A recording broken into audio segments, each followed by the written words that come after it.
जय हिंद everyone, welcome to awakening classes. आज के इस लेक्चर में हम इन्वायरमेंट, इकोलॉजी और बायोडाइवर्सिटी प्लस इन्वायरमेंटल पोल्यूशन को रिवाइज करेंगे with the help of MCQ.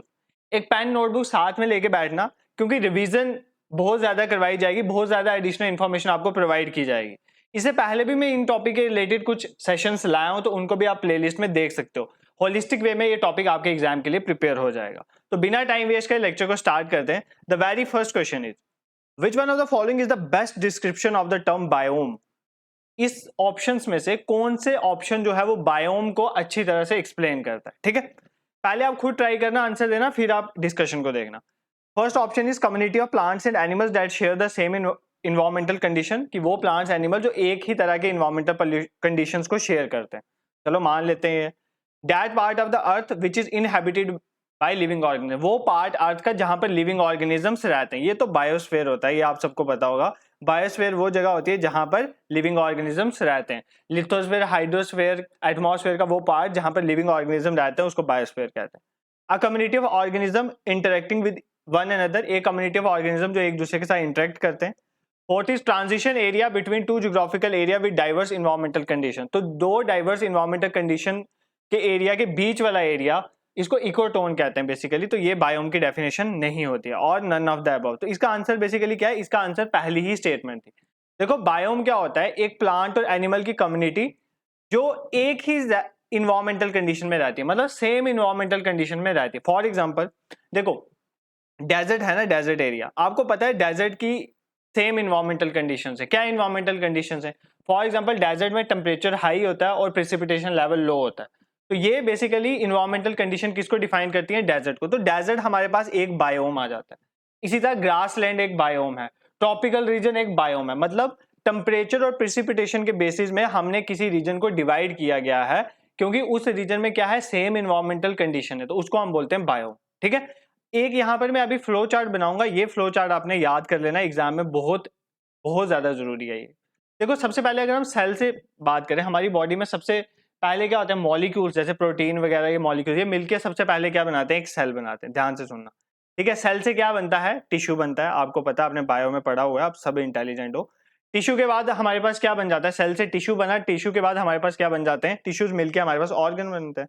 ठीक है, ऑर्गन के बाद क्या बन जाता है? हमारे पास ऑर्गेनिज्म बनता है। ठीक है, ये ऑर्गेनिज्म के बाद वाली जो स्टडी है ना, ये सारी हम यहां से आगे वाली स्टडी किस में लेते हैं? इन्वायरमेंट वाले टॉपिक में लेते हैं, मतलब इकोलॉजी बायोडाइवर्सिटी में लेते हैं ये। ठीक है, उसके बाद ऑर्गेनिज्म, देखो ऑर्गेनिज्म के बाद क्या आ जाते हैं? ऑर्गेनिज्म मतलब इंसान जो है वो एक ऑर्गेनिज्म है, वो मिलकर ऑर्गेनिज्म मिलकर क्या बनाते हैं? पॉपुलेशन बनाते हैं। ठीक, क्या बनाते हैं? पॉपुलेशन। पॉपुलेशन में बेसिकली पता क्या होता है? एक ही स्पीशीज के लोग होते हैं। ह्यूमन पॉपुलेशन मतलब ह्यूमन स्पीशीज के सभी लोग आ गए। ठीक है, तो पॉपुलेशन में एक ही स्पीशीज होती है।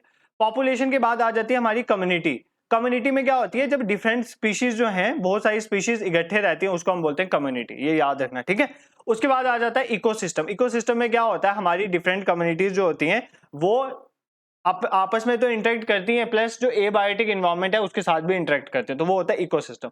इकोसिस्टम के बाद हमारे पास क्या आ जाते हैं? बायोम्स। ये चीज आपने याद रखना, इकोसिस्टम के बाद क्या आ जाते हैं? बायोम्स। बायोम्स मैंने आपको बता दिया, ये वो एरिया होता है जहां पर सेम इन्वायरमेंटल कंडीशंस होती है और जहां पर प्लांट्स और एनिमल्स रहते हैं। बायोम्स के बाद हमारे पास आ जाता है बायोस्फीयर। ठीक है, क्या आ जाता है? बायोस्फीयर। तो एग्जाम में कई बार ना इस फ्लो चार्ट पे भी क्वेश्चन पूछा जा सकता है कि पॉपुलेशन बड़ी एरिया को रिप्रेजेंट करता है या बड़ी को रिप्रेजेंट करता है, स्पीशीज को रिप्रेजेंट करता है, मल्टीपल स्पीशीज को रिप्रेजेंट करता है, कि कम्युनिटी रिप्रेजेंट करे। तो आपको ये फ्लो चार्ट पता होना चाहिए। तो सबसे पहले ऑर्गेनिज्म होता है, देन वी हैव पॉपुलेशन जिसमें एक ही तरह की स्पीशीज होती है, देन कम्युनिटी में मल्टीपल स्पीशीज होती हैं, इकोसिस्टम में कम्युनिटी जो है वो तो है ही है, बायोटिक कंपोनेंट तो है ही है, प्लस एबायोटिक कंपोनेंट भी है, उसमें इंटरेक्शन हो रही है। कम्युनिटी तक सिर्फ हम बायोटिक कंपोनेंट की बात करते हैं। जब इकोसिस्टम में पहुंच जाते हैं तो हम बायोटिक के साथ एबायोटिक की बात करें। बायोटिक हो गया लिविंग, एबायोटिक में हो गया non living, for example air, water, ठीक है, रॉक्स, ये सब एबायोटिक में आ जाता है। Then we have biomes, I have already explain. और बायोम्स के बाद आ जाते हैं बायोस्फीयर रिजर्व। मैंने आपको बता दिया बायोस्फीयर रिजर्व क्या होता है? अर्थ का वो पार्ट जहां पर लिविंग ऑर्गेनिज्म रहते हैं, मतलब एटमॉस्फेयर का भी कुछ हिस्सा है। ठीक है, हमारे एटमॉस्फेयर में पक्षी हैं, इंसेक्ट, और हमारी अगर हम बात करें लिथोस्फेयर के ऊपर हम रहते हैं। ठीक है, उसके बाद हाइड्रोस्फेयर में, वाटर में भी बहुत सारी स्पीशीज रहती हैं। तो हाइड्रोस्फेयर, लिथोस्फेयर और एटमॉस्फेयर तीनों को मिला के क्या बनता है? बायोस्फीयर, जहां पर लिविंग ऑर्गेनिज्म रहते हैं। आई होप ये क्वेश्चन आपको क्लियर हुआ होगा। ठीक है, नेक्स्ट क्वेश्चन पे मूव करते हैं। नेक्स्ट क्वेश्चन क्या आता है कि the pyramid of energy is in any ecosystem, किसी भी इकोसिस्टम में एनर्जी का जो पिरामिड होता है, देखो पिरामिड क्या होता है, इस तरह के स्ट्रक्चर होते हैं, देखो ये अपराइट वाला होता है, कुछ इन्वर्टेड भी होते हैं, इन्वर्टेड इस तरह के होते हैं, ठीक है। पिरामिड ये कुछ स्ट्रक्चर्स होते हैं, पिरामिड स्ट्रक्चर। हमने बताना है कि पिरामिड स्ट्रक्चर जो एनर्जी का होता है वो कैसा होता है, ठीक है। हमेशा अपराइट ही होता है, अपराइट इस तरह का होता है, हमेशा अपराइट ही होता है। अपराइट और इन्वर्टेड दोनों हो सकता है। ऑलवेज इन्वर्टेड हमेशा उल्टा ही होता है, और ऑल ऑफ द अबव, इनमें से सभी है, नन ऑफ द अबव। देखो तीन तरह के पिरामिड्स हम बनाते हैं यहाँ पर, इसमें इन्वायरमेंट में। कौन से तीन तरह के? सबसे पहले pyramid of energy, second pyramid of number, third one is pyramid of biomass, ठीक है। पिरामिड ऑफ एनर्जी ये बताता है कि कितनी एनर्जी जो है डिफरेंट ट्रॉफिक लेवल्स में होती है। ट्रॉफिक लेवल्स क्या होते हैं? देखो हम स्पीशीज को कुछ लेवल्स में डिवाइड करते हैं on the basis of their energy requirement, ठीक है। फॉर एग्जांपल यहाँ पर हर्बीवोर्स आ जाते हैं। सबसे पहले यहाँ पर सपोज करो हर्बीवोर्स को हम ले लेते हैं। यहाँ पर प्लांट्स आ जाते हैं, प्रोड्यूसर्स जो खाना बनाते हैं। उसके बाद हर्बीवोर्स जो प्रोड्यूसर्स को खाते हैं, फिर कार्निवोर्स आ जाते हैं। तो इस तरह से ये ट्रॉफिक लेवल्स होते हैं।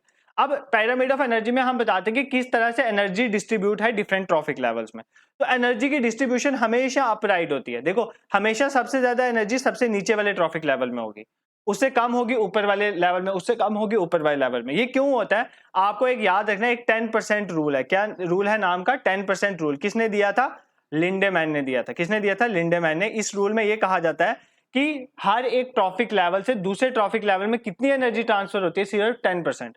फॉर एग्जाम्पल यहाँ पर अगर एनर्जी है 1000, तो यहां से कितनी एनर्जी दूसरे ट्रॉफिक लेवल में जाएगी? सिर्फ 100 जाएगी। मतलब 1000 का 10%। नेक्स्ट ट्रॉफिक लेवल में 10 जाएगी एनर्जी, नेक्स्ट में 1% एनर्जी ही जाएगी। तो एक ट्रॉफिक लेवल से दूसरे ट्रॉफिक लेवल में सिर्फ 10% एनर्जी ट्रांसफर होती है।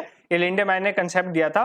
और इसका जो पिरामिड ऑफ एनर्जी का होता है वो हमेशा अपराइट होता है, मतलब सबसे नीचे सबसे ज्यादा एनर्जी होती है, उससे ऊपर जाते जाते एनर्जी कम होती जाती है, ठीक है। ये आपने याद रखना है। Second is pyramid of number. देखो पिरामिड ऑफ नंबर ये बताता है कि कौन से ट्रॉफिक लेवल में कितनी स्पीशीज हैं, कितने नंबर ऑफ एनिमल्स हैं, प्लांट्स हैं, कितने हैं, वो बताता है पिरामिड ऑफ नंबर। देखो ये किसी भी तरह का हो सकता है, डिफरेंट इकोसिस्टम के लिए डिफरेंट होता है। पिरामिड ऑफ नंबर जो है वो अपराइट भी हो सकता है। फॉर एग्जांपल जो टेरिस्ट्रियल इकोसिस्टम होता है उसके लिए अपराइट होता है, और उसकी उसी उल्टा अगर हम बात करें तो मेरीन इकोसिस्टम में ये इन्वर्टेड भी हो सकता है। इसी तरह बायोमास वाला, बायोमास होता है कि कितनी ऑर्गेनिक मैटर प्रोड्यूस होता है किसी एक ट्रॉफिक लेवल में, ठीक है। कितनी ऑर्गेनिक मैटर प्रोड्यूस होता है किसी एक ट्रॉफिक लेवल में, उसको बायोमास कहते हैं। तो ये भी अपराइट भी हो सकता है, इन्वर्टेड भी हो सकता है। तो इसमें दोनों केसेस आ जाते हैं। तो पिरामिड ऑफ एनर्जी एक जो है वो हमेशा अपराइट होता है, ये चीज आपने याद रखनी है, ठीक है। नेक्स्ट क्वेश्चन पे मूव करते हैं। The largest ecosystem of earth, earth का सबसे बड़ा इकोसिस्टम कौन सा है? देखो ये अगर आपको, ये मैंने जो अभी आपको पढ़ाया है, अगर ये आपको तैयार हो गया है फ्लो चार्ट, तो आपको पता चल गया होगा इकोसिस्टम लार्जेस्ट सबसे बड़ा इकोसिस्टम कौन सा है। देखो इकोसिस्टम के बाद क्या आ रहा है? बायोम्स, और बायोम्स के बाद क्या आ रहा है? बायोस्फीयर। इसका मतलब इकोसिस्टम किसका पार्ट है? बायोस्फीयर का पार्ट है। तो largest ecosystem of the earth is biosphere आ जाएगा, ठीक है। बायोम नहीं आ सकते क्योंकि बायोम से बड़ा भी क्या होता है? बायोस्फीयर, ठीक है। Biosphere, hydrosphere, lithosphere plus atmosphere, तीनों का वो पोर्शन मिला के बायोस्फीयर बनता है जहां पर लिविंग ऑर्गेनिज्म रहते हैं। ये चीज आपने याद रखनी। तो देखो अगर एक फ्लो चार्ट आपको समझ आ गया ना तो क्वेश्चन करने में कोई भी दिक्कत नहीं होगी। नेक्स्ट क्वेश्चन पे मूव करते हैं। Eutrophication.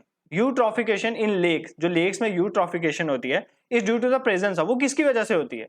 Do and bacteria, nitrogen and phosphorus, BOD and COD, chromium and mercury. तो किसकी वजह से होती है यूट्रॉफिकेशन लेक्स में? देखो यूट्रॉफिकेशन होती क्या है पहले ये समझो।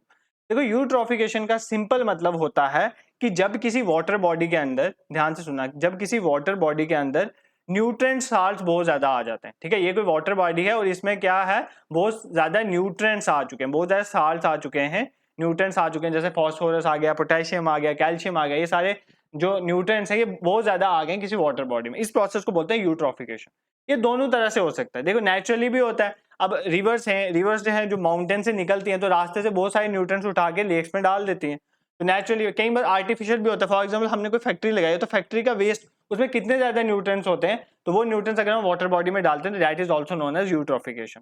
अब यूट्रॉफिकेशन के बहुत ज्यादा हार्मफुल इफेक्ट होते हैं, ठीक है। तो पहले इसका आंसर देख लेते हैं। तो यूट्रॉफिकेशन लेक में होती है due to presence of nitrogen and phosphorus, mainly nitrogen और फॉस्फोरस की जब कंसेंट्रेशन किसी वाटर बॉडी में बढ़ जाती है तो हम इस प्रोसेस को बोलते हैं यूट्रॉफिकेशन, ठीक है। आई होप ये आपको समझ आएगा। अब इसे होता क्या है?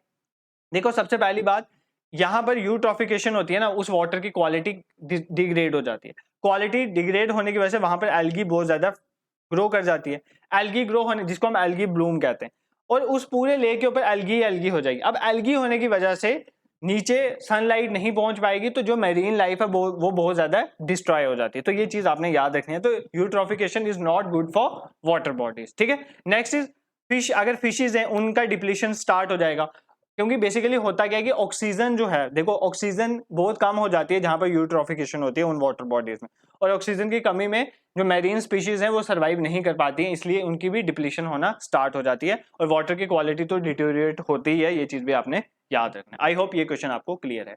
नेक्स्ट क्वेश्चन पे मूव करते हैं। The term ecology was introduced by, देखो ये क्वेश्चन एग्जाम में पूछा जाता है कि इकोलॉजी किसने दिया हमें, बायोडाइवर्सिटी हॉटस्पॉट का कंसेप्ट किसने दिया, बायोडाइवर्सिटी किसने दिया, कॉइन किसने करा टर्म, इकोसिस्टम किसने कॉइन करा, तो ये आपको पता होना चाहिए। तो आप सबको पता होगा आई होप कि इकोलॉजी टर्म किसने दी थी, अर्नस्ट हैकेल ने, ठीक है। मैं और भी कुछ बता देता हूं। देखो फादर ऑफ इकोलॉजी किसको बोलते हैं, फादर ऑफ इकोलॉजी, ये भी याद रखना आप, फादर ऑफ इकोलॉजी बोलते हैं हम अलेक्जेंडर वॉन हम्बोल्ट को। ये लिख लो कहीं पे, अलेक्जेंडर वॉन हम्बोल्ट को, ठीक है। अब ये आ गया फादर ऑफ इकोलॉजी। अब father of ecology in India, अगर इंडिया में बात करें तो फादर ऑफ इकोलॉजी किसे कहते हैं, रामदेव मिश्रा को, ये आपने याद रखना। अब पहले आपको पता है इकोलॉजी होती क्या, देखो इकोलॉजी कुछ नहीं है, इकोलॉजी एक स्टडी है। फॉर एग्जांपल कोई भी फिजिक्स एक स्टडी है ना, नेचर की, नेचुरल फिनोमेनॉन्स की, ठीक है। इसी तरह इकोलॉजी एक स्टडी है। किस चीज की स्टडी है इकोलॉजी, इस चीज की स्टडी है कि किस तरह से जितने भी लिविंग ऑर्गेनिजम्स हैं वो आपस में इंटरेक्ट करते हैं और नॉन लिविंग इन्वायरमेंट के साथ इंटरेक्ट करते हैं, ठीक है। कोई भी लिविंग ऑर्गेनिजम्स है वो आपस में किस तरह से इंटरेक्ट करते हैं और अपने नॉन लिविंग इन्वायरमेंट के साथ, जैसे एयर के साथ, वाटर के साथ किस तरह से इंटरेक्ट करते हैं, इसकी स्टडी को बोलते हैं हम इकोलॉजी, ठीक है। इकोलॉजी टर्म को अर्नस्ट हैकेल ने दिया था। Father of ecology Alexander von Humboldt को कहते हैं। इन इंडिया में रामदेव मिश्रा है, ठीक है। एजी टांसले की अगर हम बात करें ना, एजी टांसले जो है इन्होंने इकोसिस्टम दिया था, टर्म जो है इकोसिस्टम वो कॉइन करी थी इन्होंने, ये चीज भी आपने याद रखनी है। फिर एक बायोडाइवर्सिटी इंपॉर्टेंट चीज है, बायोडाइवर्सिटी आपके सिलेबस में मेंशन भी है। बायोडाइवर्सिटी का टर्म है वो किसने कॉइन करी थी, आपने याद रखना है, वॉल्टर जी रोजर ने, वॉल्टर जी रोजर ने इन्होंने बायोडाइवर्सिटी टर्म को कॉइन किया, ठीक है। इसी तरह बायोडाइवर्सिटी हॉटस्पॉट होते हैं। बायोडाइवर्सिटी हॉटस्पॉट हम कल के लेक्चर में, देखो इन्वायरमेंट के मैं 2 लेक्चर लाऊंगा, एक आज और एक कल, इसमें मैं 2 लेक्चर्स में क्वेश्चन के थ्रू आपको कवर करवाने की कोशिश करूंगा, रिवीजन करवाने की।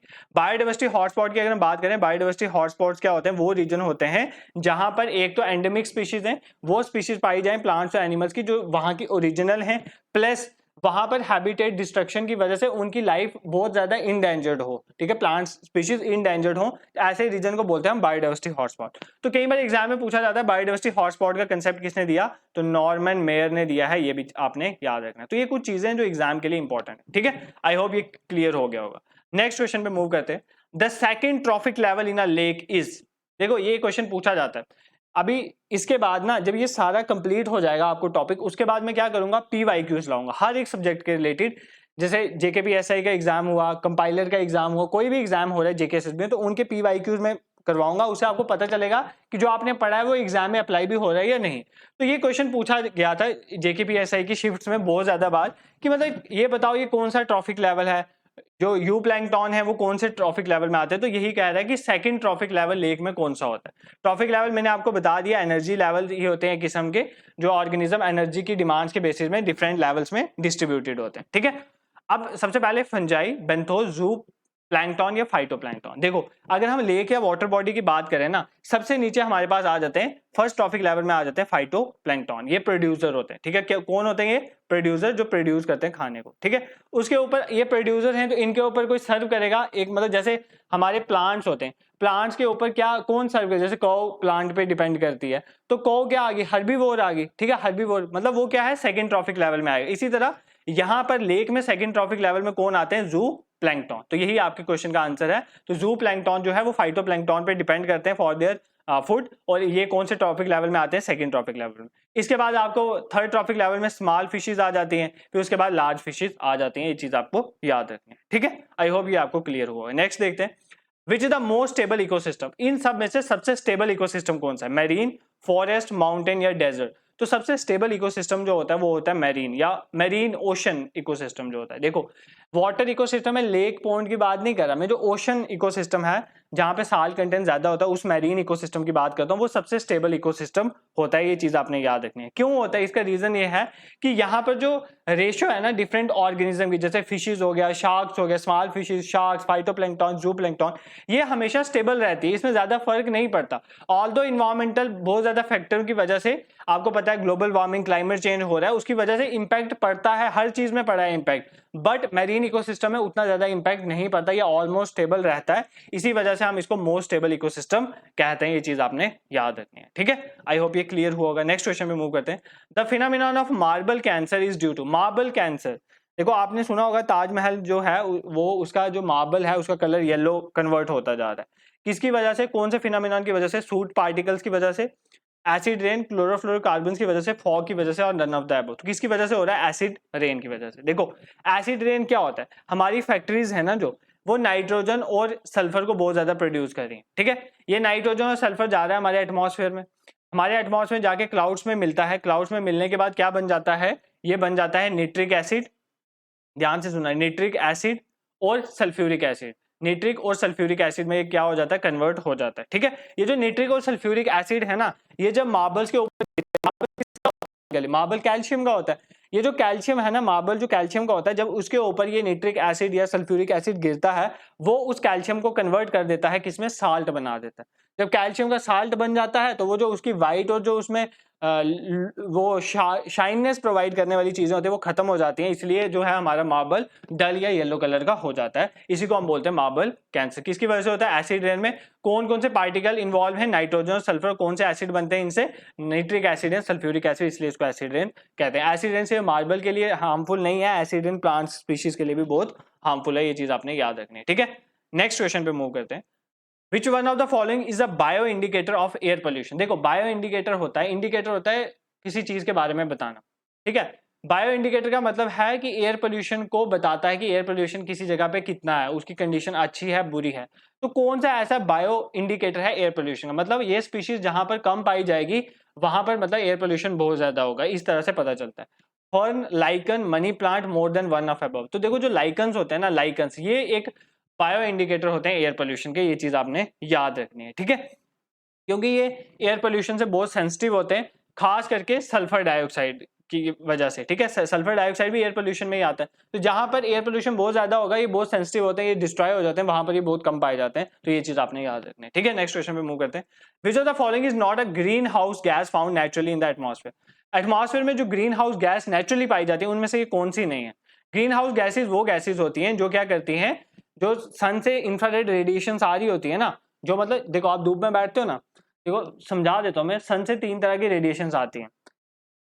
सबसे पहले आती है विजिबल रेडिएशन, जिसकी वजह से आप देख सकते हो, मैं और आप देख सकते हैं किसी भी चीज को, तो वो विजिबल रेडिएशन की वजह से होता है, वो रिफ्लेक्ट होकर हमारी आईज में पड़ती है, इमेज बनती है, तो हमें कोई भी चीज दिखती है, ठीक है। सेकेंड इज इंफ्रारेड रेडिएशन, आप सूरज की रोशनी में बैठते हो तो आपको गर्मी महसूस होती है, तो ये हीट रेडिएशन होते हैं। Third is UV radiation, ultraviolet radiation जो है, जो ओजोन लेयर जिसको रोकती है, जो हार्मफुल है हमारी आईज के लिए plus as well as plant species के लिए। इसमें जो इंफ्रारेड रेडिएशन है ना, कुछ हमारे एटमॉस्फेयर में गैसेज हैं, इंफ्रारेड रेडिएशन जब अर्थ के ऊपर पड़ के वापस लौट रही होती है ना स्पेस में, तो उसको रोक लेते हैं, ट्रैप कर लेते हैं, इनको बोलते हैं ग्रीन हाउस गैस। इसकी वजह से हमारे अर्थ का टेम्परेचर बढ़ रहा है। तो वही पूछा इनमें से कौन सी ग्रीन हाउस गैस नहीं है? तो कौन सी नहीं है? नाइट्रोजन ऑक्साइड जो है वो कोई ग्रीन हाउस गैस नहीं है, ये चीज आपने याद रखना है। देखो इंपॉर्टेंट ग्रीन हाउस गैसेज कौन सी है मैं आपको बता देता हूँ। देखो सबसे पहले वाटर वेपर, ये बहुत इंपॉर्टेंट है। वाटर वेपर बहुत ज्यादा green house gas green house effect cause करते हैं, ग्लोबल वार्मिंग कॉज करते हैं। नेक्स्ट कार्बन डाइऑक्साइड, आप सबको पता ही है, ठीक है। उसके बाद मीथेन, ये भी इंपॉर्टेंट है। ओजोन भी इंपॉर्टेंट है। उसके बाद अगर हम देखें निट्रस ऑक्साइड जो है, देखो नाइट्रोजन ऑक्साइड नहीं है, निट्रस ऑक्साइड N2O जो है वो भी एक ग्रीन हाउस गैस है, बट नाइट्रोजन ऑक्साइड जो है NO वो ग्रीन हाउस गैस नहीं है। इसी तरह कार्बन मोनोऑक्साइड भी ग्रीन हाउस गैस है, क्लोरोफ्लोरोकार्बन भी ग्रीन हाउस गैस है, ये चीजें आपने याद रखनी है, ठीक है। नेक्स्ट क्वेश्चन पे मूव करते हैं। Which of the following is non biodegradable? इनमें से कौन सा नॉन बायोडिग्रेडेबल है? देखो दो चीजें, बायोडिग्रेडेबल, नॉन बायोडिग्रेडेबल। बायोडिग्रेडेबल वो है जिसमें बैक्टीरिया, अगर सपोज करो कोई आपका एक कोई पेज है, ठीक है, कोई पेज में मान लेता हूँ मेरे सामने वही है, अगर वो अर्थ के अंदर चला जाता है तो वो धीरे धीरे धीरे डिकम्पोज हो सकता है, ठीक है। तो उसमें बैक्टीरिया इम्पैक्ट की वजह से और प्रेशर टेम्परेचर की वजह से वो डिग्रेड हो जाएगा, दैट इज बायोडिग्रेडेबल। और कोई ऐसी चीज है जो बायोडिग्रेड नहीं होगी, फॉर एग्जाम्पल प्लास्टिक, वो खत्म नहीं होता है चाहे बैक्टीरियल उसके ऊपर इफेक्ट हो, तो उसको बोलते हैं नॉन बायोडिग्रेडेबल। तो इसमें से कौन सा नहीं है, वुल, नाइलन, एनिमल बोन्स या टी लीफ, ये तो क्लियर होगा, ये दोनों तो हैं, इन दोनों में कंफ्यूजन है तो नाइलन इसका आंसर है। नाइलन जो है वो नॉन बायोडिग्रेडेबल है, ये चीज आपने याद रखनी है, ठीक है। नेक्स्ट क्वेश्चन पे मूव करते हैं। Which pollution cause itai disease in human beings. देखो मैंने अपने इन्वायरमेंट इकोलॉजी के लेक्चर्स में सभी डिजीजेस और उनको नाम और कौन कॉज करता है जो इन्वायरमेंट रिलेटेड डिजीज है, ये एग्जाम में पूछे जाते हैं बहुत बार, ये तो मार्क कर लो आप, ये पूछा जाता है एग्जाम में बहुत बार, तो इसलिए मैं बोल रहा हूँ जो इन्वायरमेंट इकोलॉजी और बायोडाइवर्सिटी की प्लेलिस्ट है ना, उसके सभी लेक्चर्स आप देख लेना, इससे बाहर क्वेश्चन नहीं फ्रेम होगा। Which pollution cause itai disease in human beings में इटाई डिसीज किसकी वजह से होती है, मर्करी पोल्यूशन की वजह से, कैडमियम, आर्सेनिक या नाइट्रेट। तो कैडमियम पोल्यूशन की वजह से, कैडमियम एक जो है हमारे पास एलिमेंट है, इसके पोल्यूशन की वजह से क्या होता है, इटाई डिसीज होती है। ये इटाई नाम आया है जापान में सबसे पहले ये डिसीज होती थी, इसलिए इसका नाम इटाई डिसीज है जापान की वजह से, ये चीज आपने याद रखनी है, ठीक है, कैडमियम पॉइजनिंग की वजह से होती है। इसी तरह इंपॉर्टेंट देख लो, जैसे मर्करी एक बहुत इंपॉर्टेंट डिसीज कॉज करता है मर्करी पोल्यूशन की वजह से, मिनामाटा डिसीज, ये आपने याद रखना, ठीक है, ये भी जापान के रिलेटेड ही है। उसके बाद अगर हम बात करें आर्सेनिक की, तो आर्सेनिक देख लेते हैं। आर्सेनिक जो है ब्लू बेबी सिंड्रोम, ये भी इंपॉर्टेंट है, ब्लू बेबी सिंड्रोम जो है वो आर्सेनिक की वजह से कॉज होता है, ठीक है। नेक्स्ट इज नाइट्रेट पोल्यूशन की वजह से, अगर हम बात करें नाइट्रेट पोल्यूशन की वजह से, सॉरी यहाँ पर एक चीज आप क्लियर कर लेना, नाइट्रेट जो है ना, नाइट्रेट पोल्यूशन की वजह से ब्लू बेबी सिंड्रोम होता है फॉर, ठीक है। और आर्सेनिक पोल्यूशन की वजह से अगर हम देखें, आर्सेनिक पोल्यूशन की वजह से ब्लैक फुट डिसीज होती है। I am really sorry for the same, आप इसको करेक्ट कर लेना, आर्सेनिक पोल्यूशन की वजह से ब्लैक फुट डिसीज होती है और नाइट्रेट की वजह से ब्लू बेबी सिंड्रोम होता है, ये चीज आपने याद रखनी है। नेक्स्ट क्वेश्चन पे मूव करते हैं। Which one of the following is a secondary pollutant. देखो एक प्राइमरी पॉल्यूटेंट है जो डायरेक्टली फैक्ट्री से निकला और हमारे एटमॉस्फेयर में पोल्यूशन कॉज करने लगा, एक होता है जो डायरेक्टली नहीं कॉज करता, वो किसी के साथ पहले मिलता है और उसके बाद पोल्यूशन कॉज करता है, that is known as secondary pollutant. तो इनमें से कौन सा सेकेंडरी पॉल्यूटेंट है, carbon monoxide, smoke, carbon dioxide, fly ash. देखो अगर आपको स्मोक के बारे में थोड़ा भी पता हो ना, smoke is a combination of two word, smoke plus fog. देखो फॉग जो हमारे एटमॉस्फेयर में, उसमें जब स्मोक फैक्ट्रीज की मिल जाती है तो वो बन जाता है स्मॉग, और स्मॉग एक सेकेंडरी पॉल्यूटेंट है क्योंकि दो जो है प्राइमरी पॉल्यूटेंट के मिलने के बाद बना है ये, that is known as secondary pollutant. I hope ये आपको क्लियर हुआ होगा। नेक्स्ट मूव करते हैं, which is the secondary consumer. इनमें से सेकेंडरी कंज्यूमर कौन सा है, देखो एलिफेंट, गोट, फॉक्स, मंकी और नन ऑफ एबव। ध्यान से सुनो, मैं एक आपको टेबल बना के बता देता हूँ। देखो ये है ट्रॉफिक लेवल, ये पहला ट्रॉफिक लेवल है, ध्यान से सुनना, ये सेकंड ट्रॉफिक लेवल है, ये थर्ड ट्रॉफिक लेवल है, ये फोर्थ ट्रॉफिक लेवल, ठीक है। देखो जैसे पहले ट्रॉफिक लेवल में प्लांट आ गए, ठीक है, ये पहले ट्रॉफिक लेवल में आ जाते हैं, इनको हम प्राइमरी प्रोड्यूसर कहते हैं। क्या कहते हैं, प्राइमरी प्रोड्यूसर, जो सबसे पहले क्या खाना बनाते हैं, ठीक है, ये याद रखना। उसके बाद अगर हम बात करें, हमारा फर्स्ट ट्रॉफिक लेवल है, उसके अगर हम बात करें सेकंड ट्रॉफिक लेवल की बात करें, सेकंड वाले की, वहां पर कौन आ जाते हैं, हर्बीवोर्स। हर्बीवोर्स में जैसे को वगैरह आ गया, काऊ आ गया, ठीक है, ये किस में आ गया, हर्बीवोर्स में आ गया, ये सेकंड ट्रॉफिक लेवल है। इसको बोलते हैं प्राइमरी कंज्यूमर, सबसे पहले कंज्यूमर्स जो होते हैं उनको क्या बोलते हैं हम, सेकेंडरी। ये सेकंड ट्रॉफिक लेवल में आते हैं और इसमें क्या आ जाते हैं हमारे हर्बीवोर, ठीक है। उसके बाद थर्ड ट्रॉफिक लेवल में अगर हम बात करें तो हमारे पास क्या आ जाते हैं, कार्निवोर। क्या आ जाते हैं, कार्निवोर। तो ये क्या होंगे, ये होंगे सेकेंडरी कंज्यूमर। क्या होंगे, सेकेंडरी कंज्यूमर। फॉर एग्जाम्पल जैसे वुल्फ हो गया, ठीक है, वुल्फ हो गया, फॉक्स हो गया, ये आ गया हमारे पास सेकेंडरी कंज्यूमर या थर्ड ट्रॉफिक लेवल में आते हैं ये। उसके बाद हमारे पास आ गया tertiary consumer. Tertiary consumer, primary consumer हो गया, secondary, tertiary consumer. Tertiary consumer में हमारे पास फोर्थ ट्रॉफिक लेवल में कौन से आ जाते हैं, टॉप कार्निवोर, ठीक है। पहले आगे हर्बीवोर, ठीक है, फिर आगे हमारे पास प्राइमरी कार्निवोर, फिर आगे हमारे पास टॉप कार्निवोर। तो टॉप कार्निवोर में कैसे, जैसे मैन आ गया, जैसे लाइन आ गया, ये सारे क्या आ जाते हैं, टर्शरी कंज्यूमर्स में आ जाते हैं और हम इसको बोलते हैं ये फोर्थ ट्रॉफिक लेवल में आते हैं। आपको क्वेश्चन में क्या पूछा है, विच इज सेकेंडरी कंज्यूमर। देखो सेकेंडरी कंज्यूमर क्या मतलब, सेकेंडरी कंज्यूमर होते हैं, प्राइमरी कंज्यूमर तो हर्बीवोर आगे जो सेकंड ट्रॉफिक लेवल में आते हैं, सेकेंडरी कंज्यूमर आगे प्राइमरी कार्निवोर्स। कार्निवोर्स में सबसे पहले, कार्निवोर्स में सबसे पहले क्या आ जाता है, जैसे फॉक्स, जैसे वोल्फ, ये आपने याद रखना है। तो इस क्वेश्चन में यहाँ पे फॉक्स दिया हुआ है आपको, तो फॉक्स जो है वो सेकेंडरी कंज्यूमर में आ जाता है। ये सेकेंडरी कंज्यूमर है और प्राइमरी कार्निवोर है, ये आपने याद रखना है। प्राइमरी कार्निवोर पूछे या सेकेंडरी कंज्यूमर पूछे, ये सेम चीज होती है, मैंने आपको समझा दिया। Next is in an ecological pyramid the third trophic level. देखो यहां से ही क्लियर हो गया, एक इकोलॉजिकल पायरामिड में थर्ड ट्रॉफिक लेवल किसका होता है, पहला ट्रॉफिक लेवल आपने देख लिया प्रोड्यूसर का होता है, सेकंड हर्बीवोर्स का होता है और थर्ड किसका होता है, थर्ड कार्निवोर्स का होता है। तो ये अभी हमने देख लिया कार्निवोर्स का थर्ड ट्रॉफिक लेवल होता है। ठीक है, इसी तरह का एक और क्वेश्चन देख लेते हैं, उसके बाद हमने कल ये इसके बाद नेक्स्ट ये जो है बायोडाइवर्सिटी वाला पोर्शन स्टार्ट हो जाएगा, इसको हम कल के लेक्चर में, और इन्वायरमेंट पोल्यूशन का कुछ जो है वो कल के लेक्चर में कवर करेंगे। देखो, a teacher Drew the energy transfer in the following food chain. Food chain क्या होता है, फूड चेन होता है, देखो जहां पर ये एक स्पीशीज है, इसको कोई स्पीशीज खा रही है, उसको कोई खा रहा है, उसको कोई खा रहा है, ये एक फूड चेन बन जाती है। इसी तरह फूड वेब होती है। फॉर एग्जांपल ये एक स्पीशीज है, इसको सिर्फ एक ये थोड़ी खा रहा होगा, इसको ये भी खा सकता है, ये भी खा सकता है। ठीक है, फॉर एग्जाम्पल हमारे पास एक अगर कोई इंसेक्ट है, एक इंसेक्ट को बर्ड भी खा सकता है, रैट भी खा सकता है और इंसान भी खा सकता है। तो मतलब ये बना देते हैं फूड वेब, ये चीज आपने याद रखनी है। एक टीचर ने एनर्जी ट्रांसफर का ग्राफ बनाया, वो क्या है, ग्रास, ग्रास के बाद बीटल आता है, बीटल के बाद फ्रॉग आता है, फ्रॉग के बाद स्नेक आता है और हॉक आता है। ठीक है, अगर एनर्जी फोर्थ ट्रॉफिक लेवल में 7 किलो जूल है, देखो ये आ गया फर्स्ट ट्रॉफिक लेवल, ये सेकंड ट्रॉफिक लेवल, ये थर्ड ट्रॉफिक लेवल, ये फोर्थ ट्रॉफिक लेवल। तो फोर्थ ट्रॉफिक लेवल में एनर्जी 7 किलो जूल है, then what is the energy at the producer level. Producer level कौन सा ट्रॉफिक लेवल होता है, फर्स्ट ट्रॉफिक लेवल। तो हमने बताना है फर्स्ट ट्रॉफिक लेवल में या प्रोड्यूसर लेवल में कितनी एनर्जी हुई होगी। फोर्थ में 7 किलो जूल है। देखो मैंने आपको बोला था हर एक ट्रॉफिक लेवल के बाद एनर्जी 10% कम होती जाती है, तो फोर्थ में जाकर ये 10-10% कम होती गई होगी। तो आपने फर्स्ट में जाना, इसका मतलब 10-10% बढ़ाते जाना है। तो 7 किलो जूल यहाँ पर कितनी हुई होगी, 70 हुई होगी, यहाँ पर 700 हुई होगी और यहाँ पर 7000। तो इसका आंसर आ जाएगा 7000 किलो जूल।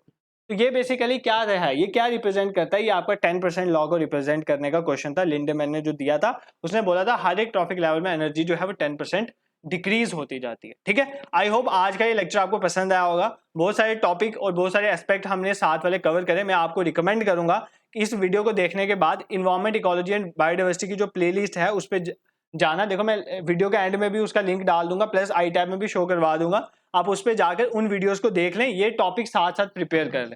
इसी तरह इंग्लिश की हमारी जो सीरीज चल रही है उसमें बहुत सारे पोर्शन हमने कवर कर लिए, 2-3 पोर्शन ही रहते हैं, वो भी हम आने वाले लेक्चर्स में कवर कर लेंगे। ठीक है, तो अगर आप जेकेएसएसबी किसी भी एग्जाम की प्रिपरेशन कर रहे हैं तो आप हमारे चैनल में जरूर वॉच करें, प्लेलिस्ट में जाएं, बहुत सारी पढ़ाई के रिलेटेड आपके लिए कंटेंट हमने डाला हुआ है। टेलीग्राम ग्रुप को ज्वाइन करें, वहां पर हम पीडीएफ शेयर कर देते हैं, प्लस वहां पर क्विज भी होते हैं आपके लिए, और बहुत जल्दी हम आपके लिए मॉक टेस्ट भी स्टार्ट करेंगे और उसकी भी अनाउंसमेंट हम अपने टेलीग्राम ग्रुप पे ही करेंगे।